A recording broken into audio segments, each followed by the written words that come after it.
علامہ اقبال رحمہ اللہ کے حوالے سے آپ نے بال جبریل میں ایک پوری نظم لکھی ہے، اور وہ نظم کربلا کے پس منظر میں ہے، اور وہ ایسی نظم ہے کہ اسے ہر مسلمان کو پڑھنا چاہیے کہ انہوں نے فکر حسین کو کیسے اجاگر کیا۔ اس کا عنوان انہوں نے کیا قائم کیا کہ در معنی حریت اسلامیہ و سر حادثہ کربلا، یعنی اس نظم کا علامہ اقبال رحمہ اللہ عنوان قائم کر رہے ہیں کہ یہ جو نظم ہے یہ اسلام کی آزادی کے بیان میں ہے، اور اس نظم میں حادثہ کربلا کے راز کھولے جائیں گے۔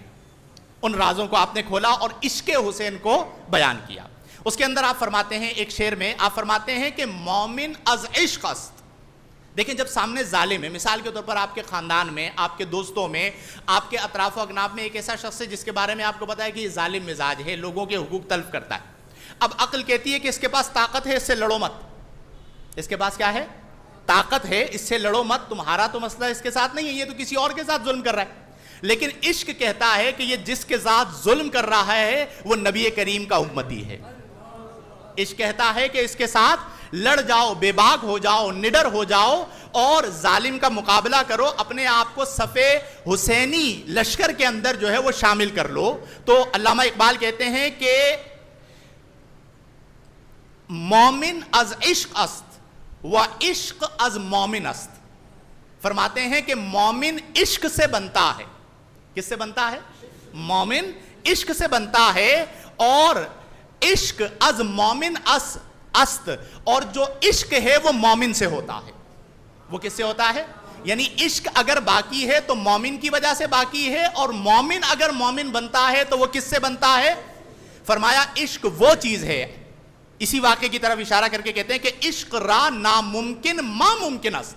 فرماتے ہیں کہ عشق وہ ہے جو ہمارے لیے ناممکن کو ممکن بنا دیتا ہے۔ ناممکن کو کیا بنا دیتا ہے؟ ممکن بنا دیتا ہے۔ دوسرے شعر میں فرماتے ہیں کہ زندہ حق از قوت شبیری است۔ کربلا کی طرف اشارہ فرماتے ہیں کہ کہتے ہیں آج اگر حق زندہ ہے تو زندہ حق از قوت شبیری است۔ حق آج اگر زندہ ہے تو وہ قوت شبیری کی وجہ سے زندہ ہے۔ شبر و شبیر، حسن و حسین، وہ قوت شبیری کی وجہ سے ہے۔ باطل آخر داغ حسرت میری است، باطل نے آخر کار حسرت کی موت مرنا ہے۔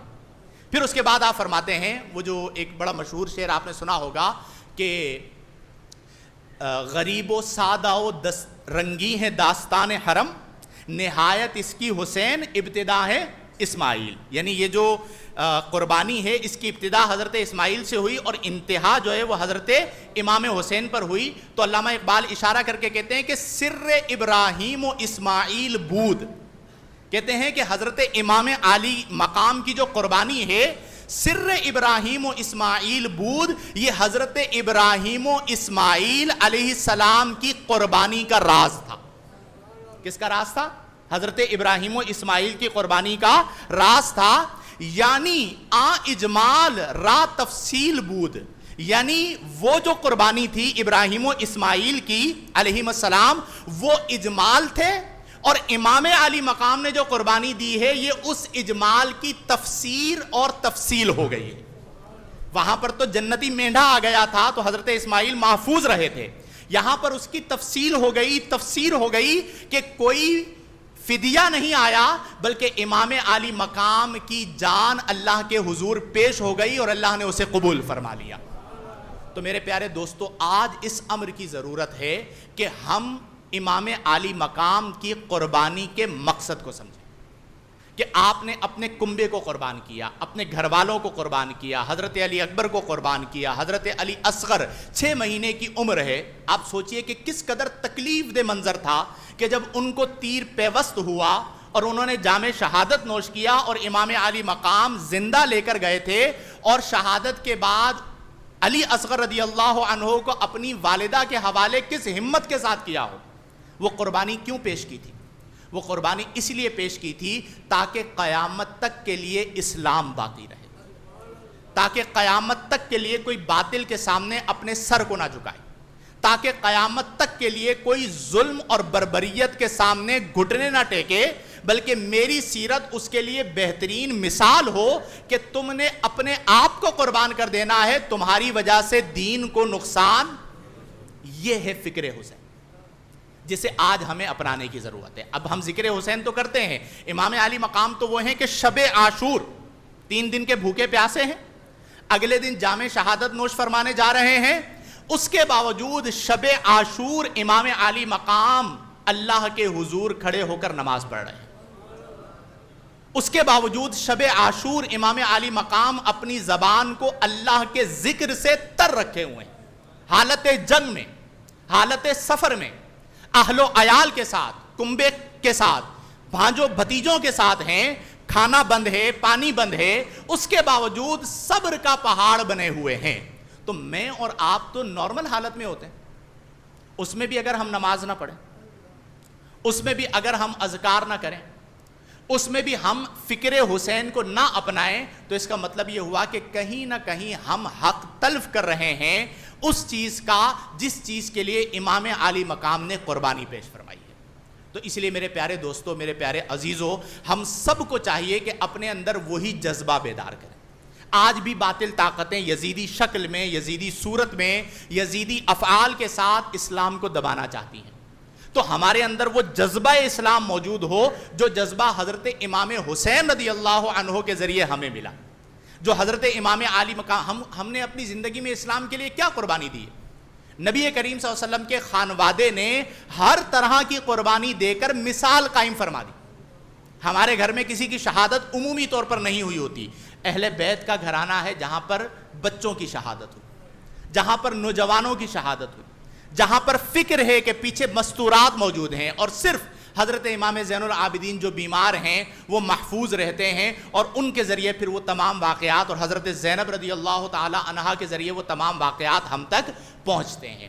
تو ان کی قربانی کو پس پشت نہ ڈالیں، بلکہ ان کی قربانی کو ملحوظ نگاہ رکھتے ہوئے اپنی بھی اصلاح کریں. اور معاشرے میں، چونکہ آج ہمارے معاشرے میں بھی یوں سمجھ لیجئے کہ یزیدی فکر کے حامل بہت سارے لوگ موجود ہیں، میرے دائیں بائیں آگے پیچھے موجود ہوتے ہیں، کہ جن کا رویہ جو ہے وہ یزیدی ہوتا ہے، ظالمانہ ہوتا ہے، وہ مظلوم کو دبا رہے ہوتے ہیں. ہم کیا کرتے ہیں عمومی طور پر؟ ہم دیکھتے ہیں، کہتے ہیں میرے ساتھ تو مسئلہ نہیں ہوا نا، یہ اگر مار رہا ہے تو ایک مظلوم کو مار رہا ہے، مجھے تو نہیں مار رہا. ارے اللہ کے بندے، اگر تم حسینی ہو، اگر تم کیا ہو، تو اس ظالم کے سامنے تم ڈٹ کر کھڑے ہو جاؤ اور اپنی موجودگی میں اس ظالم کو ظلم نہ کرنے دو.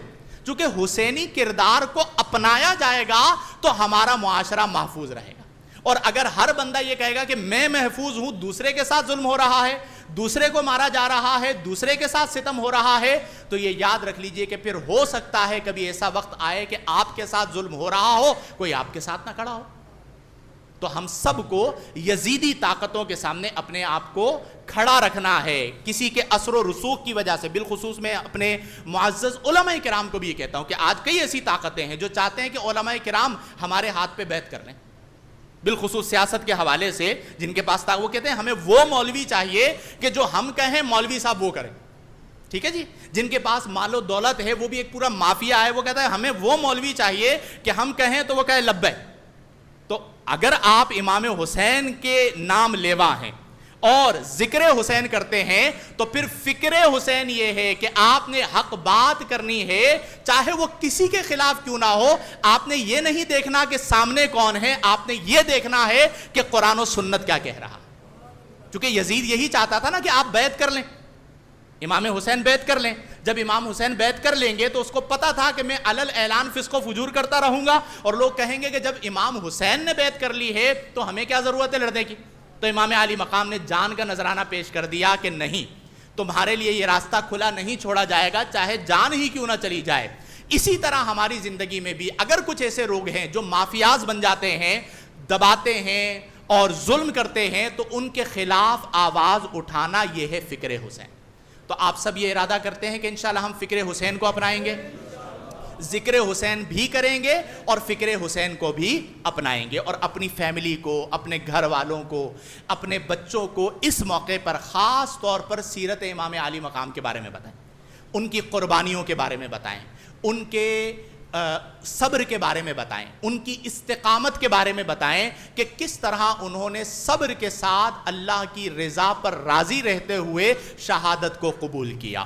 تو اللہ تبارک و تعالی ہم تمام کو فرائض و واجبات کی پابندی کرنے، صغائر و کبائر سے اجتناب برتنے، قرآن و سنت، شریعت و سنت اور احکام شریعت و طریقت کے مطابق زندگیاں بسر کرنے کی توفیق عطا فرمائے۔ آمین بجاہ النبی الامین، وآخر دعوانا ان الحمد للہ رب العالمین۔